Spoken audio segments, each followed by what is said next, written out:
Hello everybody, my name is Ray. Welcome to the Evangelical Dark Web. Today we're going to be doing a follow-up on the last video that I did on James Lindsay and Michael O'Fallon's relationship. In that video and podcast, I talked about how Michael O'Fallon financially benefits from sordid gain, and that gain is anti-Christian content. He has built the infrastructure for James Lindsay to monetize hatred towards Christ, and that is sordid gain from a Christian perspective. I don't think that's a biblical means of making money. So that's what we talked about in the last video. In this follow-up, we're going to be talking about how they go woke on the issue of gender. So that's what we're going to be talking about. But first, I want to let you know, Evangelical Dark Web is a Christian news gathering and commentary ministry. You can support us over at evangelicaldarkweb.org/join. That's our Patreon-like system. We don't use Patreon because they're woke and they censor people. So we built our own. And that's how you beat big tech. You build your own. And that's what we did. So you can support us there. But the least you can do is like this video, subscribe to the channel if you are new, and podcast as well if you're a listener. That's how you help with those magical algorithms. Anyway, and also check out that free Evangelical Dark Web newsletter that gets you Christian news in your inbox each and every day. So I want to start off with the definition. It's good to define terms, but we're going to be talking about how James Lindsay and Michael O'Fallon go woke on the issue of gender. And this is important to talk about because gender roles are increasingly, in your view on gender roles, is probably where our society breaks down politically. The people that believe in more biblical gender roles are Republican voters, and the people that abhor biblical gender roles are, liberal Democrat voters. I think that's where the line of demarcation is. It's on gender roles and your views of them. It's not so much a specific policy position, but rather this anthropological position is very determinative of your worldview. It stems directly from your worldview, and it's largely, a very good line of demarcation for where you fall on the political spectrum. So I think this is a very interesting topic, very important topic. And if Michael O'Fallon, someone who claims to believe in Christ, is articulating an unbiblical, woke view of gender, I think that should be called out even more, all the more. We're supposed to shine a light on false teaching and certainly call brothers in Christ to repent. But we got to call this out. This is public teaching. This is public error. And it's being done by a Christian on a platform that a supposed Christian is monetizing. So anyway, let's start off with the baseline on gender, how we should view gender. This is from the 1828 Noah Webster's American Dictionary. So, they had a fancy dictionary back then. And this is a very good basis for a nice benchmark for how words in English have changed meaning over time and how language has been corrupted, perhaps, over time. So here we have gender. It's a noun. To beget or to be born is the definition. And then it also, number one, this is as a noun, it's properly kind or sort. So basically that's to like sex and animals, what it's talking about. And then number two is sex, male or female, hence. And then we talk about the grammatical nuance of gender. It's, it's a distinction between male nouns and male verbs and female nouns and female verbs, which is used in other languages than English, for the most part. So that's important to note. A lot of people say that this third part of the definition of gender as a noun has to do with the is what gender is, but that's not true. That's not how English has been used for centuries. Gender and sex were very much interchangeable, and if you look at gender being used as a intransitive verb, it means to copulate or breed. So gender as a verb meant sex. So we know that English has changed because we don't use gender like that. And it has changed because people have made a distinction between gender and sex as it relates to male and female. And that's what the woke crowd has done. And that's what James Lindsay also does. So when you look at the definition of gender going back to 1828, you notice that gender and sex are the same thing. It's not that sex is determinative of gender, it's that they're the same thing. So that's going to be much different than what we see out of James Lindsay and Michael O'Fallon's website, New Discourses. So this is their New Discourses commentary. So this is like their definition, their Wokepedia, so to speak. It's not called Wokepedia, or it's called their Social Justice Encyclopedia, and it has a bunch of words. It's very incomplete. I think it's something they started a long time ago, but will eventually do all the words that they set out to do. Nothing on the homosexuality issue, but we do have a lot on the gender issue, and that's what we're going to be talking about today. So the way that these encyclopedia entries work is they have the social justice definition and uses, and then they have the New Discourses commentary. And as I said at the beginning, New Discourses was founded by Michael O'Fallon, a professing believer, and this is the crap that his business is putting out. So that's pretty important to note. And in this entry on gender, it takes a turn. So about after the fourth paragraph, or maybe in the fourth paragraph, this is where the turn begins. So it first starts out commenting on the social justice usage before it starts commenting on its own affirmative ideal. So I'll read, put more plainly, critical social justice theory, gender is nothing more than a set of beliefs, attitudes, expectations, and practices that are culturally produced and culturally enforced that define A, what it means to be masculine or feminine, masculine meaning a man and feminine meaning a woman, B, who is expected to conform with those beliefs, expectations, etc., and C, how that production and enforcement takes place. That is, gender is something you do or something that is done by you, perhaps more accurately, not something that you are. And sex usually is something that you are, except when that's theorized to have been foisted upon you by society too. Say, by being inscribed at birth by putting it on your birth certificate, which is yet another form of socialization. So I don't even think that's a correct observation, because I do believe that liberals make the distinction between sex and gender, and he's kind of conflating their distinction. In a landmark paper on this topic from 1987, Doing Gender by Candace West and Don Zimmerman, cited over 13,000 times, gender is defined wholly socially in this way. The idea that biology has something to do with gender is not just considered wrong, but also immoral, because such views could potentially be used by sexists and other bigots to enforce their bigotries.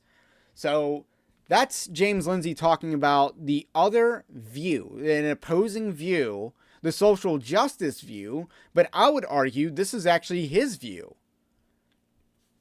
This line of reasoning requires elaborating upon what logic, if any, compels most feminists, as this view of gender, but not sex, is often common to many radical feminists, though not all. See also gender critical and gender separatism. These are encyclopedia entries that they have not done, so we can't actually see them.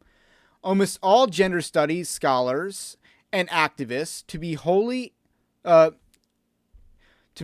social constructivist with regards to the question of the relationship of sex and gender, rejecting biological explanations for more or less entirely on principle. So he's saying, because you need a James Lindsay translator, and I'm not the best James Lindsay translator. I believe A.D. Robles is the best James Lindsay's translator, but what he's basically saying is that the radical feminist or the social justice warriors out there, They just reject biology having anything to do with gender. And then what James Lindsay is going to argue is that biology has something to do with gender, just not everything. You see how that's a Hegelian dialect? Because that's what James Lindsay is. He's the Hegelian dialect incarnate. So we have thesis, antithesis, and synthesis. Thesis being gender, and gender is a complete social construct. That's the thesis. Antithesis is patriarchy. Gender roles and biology and sex and gender are the same exact thing. That's your antithesis. That's your biblical worldview, by the way. James Lindsay's saying, actually, it's a bit of both. So those who agree with him have already stepped away to a more liberal position as a result of the Hegelian dialect. So James Lindsay likes to talk a big game about the dialectics, but he's the synthesis. And that's his role. So, moving on, the reason is because of how scholars and activists within branches of theory think. For them, discourses, how things are maybe spoken about, are determiners of reality, and scientific discourse are seen as particularly powerful in this regard because of their strong relationship with knowledge and the truth. See also biopower and Foucauldian. In this branch of thought, power and knowledge are the same thing. See also power knowledge. So knowledge about sex and gender is literally tantamount to political control where sex and gender are concerned. Biological discourses that support biological, not merely socialized differences between men and women, can therefore potentially be used to excuse sexism, misogyny, and other forms of discrimination, see also gender violence, or will be used as such by at least some people. This though legitimizes those discourses and is intolerable. Theory must leave no possibility for the justifiable discrimination that puts different genders into different roles or sets expectations which would stratify society according to gender and create/maintain injustice. Thus, gender must be wholly considered a social construct. So this is, again, this is James Lindsay talking about their point of view and trying to explain their point of view. But as we'll see, he takes a turn. And I want to skip ahead because he's talking about why gender isn't just a matter of social construct. Which it's not a matter of social construct at all if you look at a more biblical definition. So this is the section I want to read. Nevertheless, it seems exceedingly clear that some relationship exists between sex and gender, though it's not entirely clear what that relationship is. Really? This is James Lindsay, like the genius that Big Eva turned to explain critical theory to them, and he doesn't know what a gender is? He probably couldn't answer the question at this point what a woman is? Accordingly, a number of different perspectives exist to try to explain this relationship. These are taken more or less seriously. For example, the arch nemesis view of that of gender theory would be sex essentialism. See also biological essentialism, which would more or less posit that gender is a direct consequence of biology, and thus there is no meaningful difference between sex and gender at all. And in more extreme interpretations, any such disagreement is best attributed to mental illness. This view is also unlikely to be correct, and is accordingly becoming quite uncommon and viewed increasingly as antiquated and even sexist or misogynistic, not wholly unfairly. So, if you believe that gender is determined by sex, or that gender and sex are interchangeable concepts, that's what I believe, your view is called sex essentialism or biological essentialism. They got to invent terms for believing, what everyone believed 200 years ago and was a completely normal view at America's founding. They got to invent new terms for that and act like you're the bad guy for not changing with the times and with the gender theory that's infiltrated the colleges. So he says, he comes up with a dirty name for this, right? And then says it's unlikely to be correct and it's antiquated and sexist. How is this not woke? And could a Christian publish this on their website? Like, is this something someone with a biblical... If I publish this on evangelicaldarkweb.org, by the way, check that out, wouldn't you rightly call me out for allowing this to be published? You see, this is an encyclopedia entry. It doesn't have bylines, so you can't use the disclaimer here. This is the materials that are being put out by New Discourses to fight wokeness. And it's increasingly... It's woke. This is a scam here. You've already compromised on the issue of gender. But our next stop will be at the linked here, because he links unlikely to be correct. This is a blog post from a 2018 article that James Lindsay wrote with his co-author. Let me check out the name. Helen Pluckrose, who wrote Cynical Theories with him, and is the editor-in-chief of Aereo magazine. I've never heard of Aereo magazine, and I'm glad for that. So this is an entire article. It's titled, "The Pendulum Need Not Swing, Why Gender Roles Are Not the Answer to Blank Slateism." So blank slateism is, I believe, the theory that we're all born blank slates, and social conditioning is responsible for pretty much who we are. So, nurture over nature, or nurture, not nature, I should say. That's your rough definition. Again, I'm not an academic. I don't consider myself an intellectual either. I just don't care. I don't enjoy reading philosophy textbooks or a lot of things. I can barely keep up with reading the Bible, guys. So that's who I am. I can do a lot of research on the internet and stuff, but I don't like reading, nonfiction books for fun. I don't really get an enjoyment out of that. So I'm definitely not an academic. I was a B student, and, this is written for, A students and midwits. And this is an entire article about opposing the biblical worldview. This is an entire article about placating some gender theory, but not all gender theory. So this is an article basically saying that gender and sex aren't... sex is not determinative of gender. That's basically what this article is about. That hyperlink wasn't false advertising as to what this article was about. So let's just read the conclusion of it, because I think this is the most succinct representative sample of this article. It's very long, it's very wordy, it's not concise at all, and it's overly academic.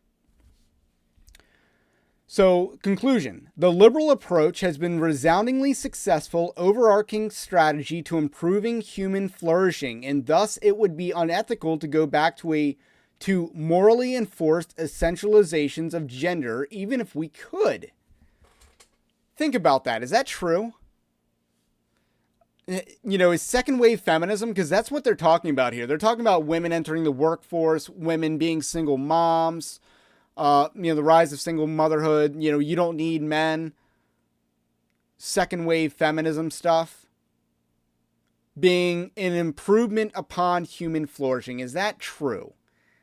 I think the overwhelming statistics show that that's not true. You look at the rate that women are on antidepressant medications. You look at the household income. You got to look at, when The Simpsons came out in 1989, 1990, a single income family, blue collar, single income family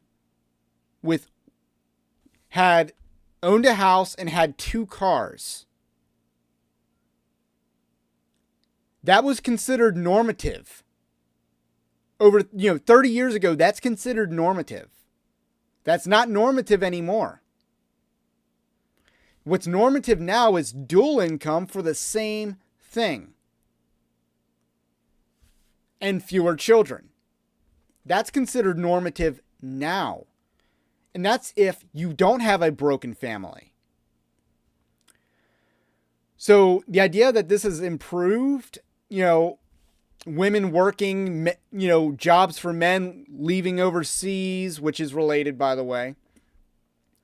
And, that that we are flourishing now compared to prior to second wave feminism, that's a lie. We make less money. We own less things. My generation, I own a house. I own this house. But a lot of people my age don't own houses. They don't have, they haven't gotten married and started a family.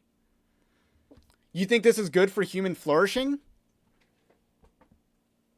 I think the statistics have shown, the declining birth rate in our country has shown that this is not good for human flourishing.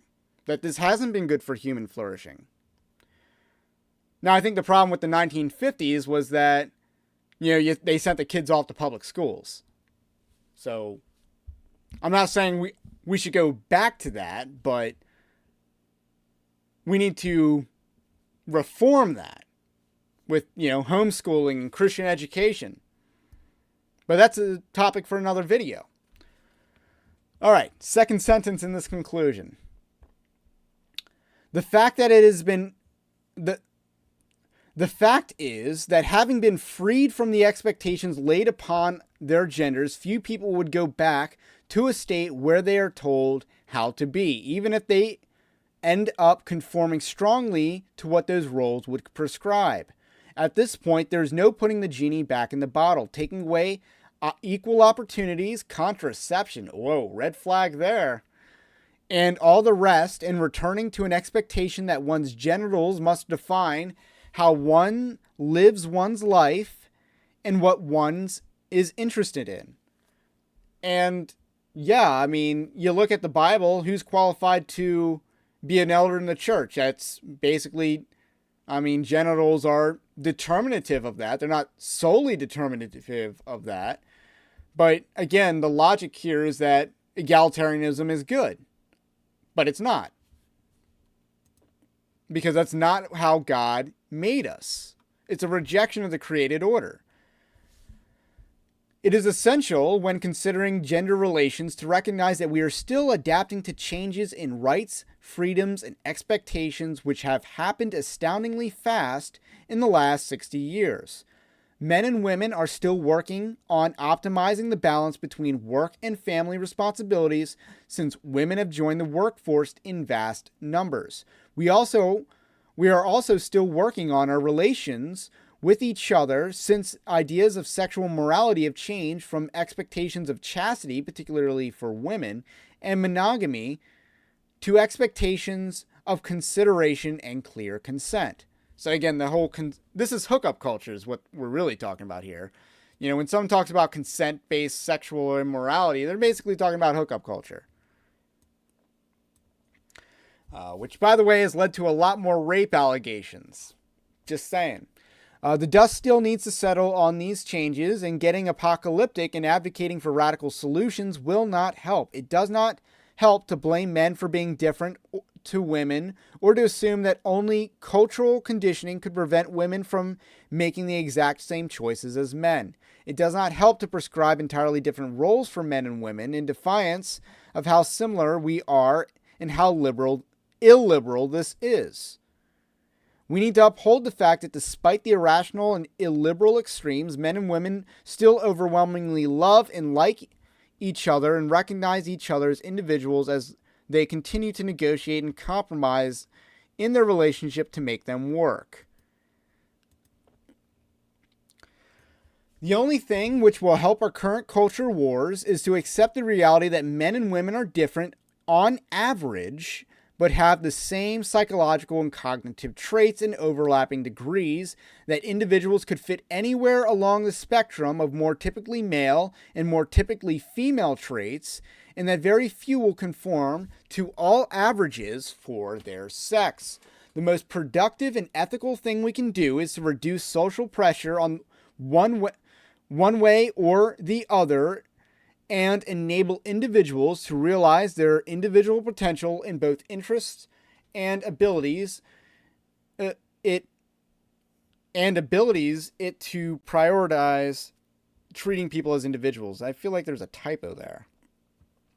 The pendulum, which so many see as swinging widely disadvantaging one sex and then the other, need not do so if we make our stance on this evidence-based and liberal in the broadest sense.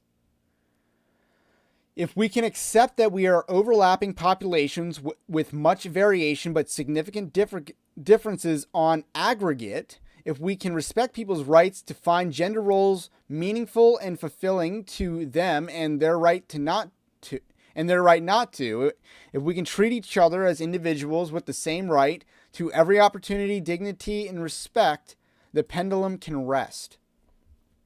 So let me take a sip here.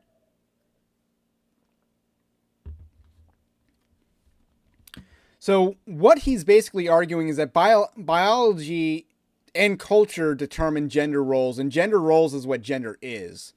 That's basically what their definition of gender is, and that's not a biblical definition, because gender roles is, if a man falls, let's say a stay-at-home dad isn't a woman based on his gender roles. Like that doesn't make him a woman. You don't start using she, her pronouns for that. However, this line of argumentation opens the door squarely to transgenderism. This article was written in 2018. I can't quite remember because I was alive in 2018, but that was a long time ago. And I can't quite remember whether that was the era where everything was racist or everything was sexist. There's a little bit of a spinner that the liberals use to determine what everything is going to be. And I can't remember whether that was everything was racist or everything was sexist time. But it was probably in relation to everything being sexist is what they're talking about here. But this line of thinking that, we're all just, we're on a spectrum, and some of us, there's a lot of overlap between where the bell curves are. But what if someone's on the extreme end of the bell curve? A man is on the extreme end of the bell curve with feminine traits. Does that person become a woman based on gender roles? This line of argumentation would actually allow for that. It's very weak to oppose the premise of transgenderism. So this is, again, gender theory. This is what gender theory is. You're trying to be overly academic with regards to gender and the history of gender. It's a far cry from the definition of gender from the non-woke definition of gender from 1828. It's a far cry from that. But again, in the 1950s, like gender study around that time, post-World War II, gender study emerged and gender became distinct from sex.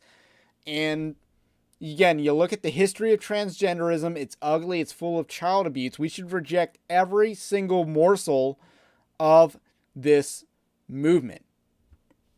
And James Lindsay's the synthesis. Reject transgenderism, but accept homosexuality. Reject transgenderism, but accept or reject third and fourth wave feminism, but accept second wave feminism. That's the synthesis. He's the synthesis.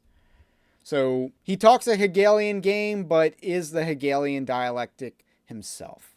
So that's all I got to say about this. My name is Ray. It's the Evangelical Dark Web. If you like this kind of content, subscribe to the channel if you're new. Have a blessed day. We will catch you on the next one.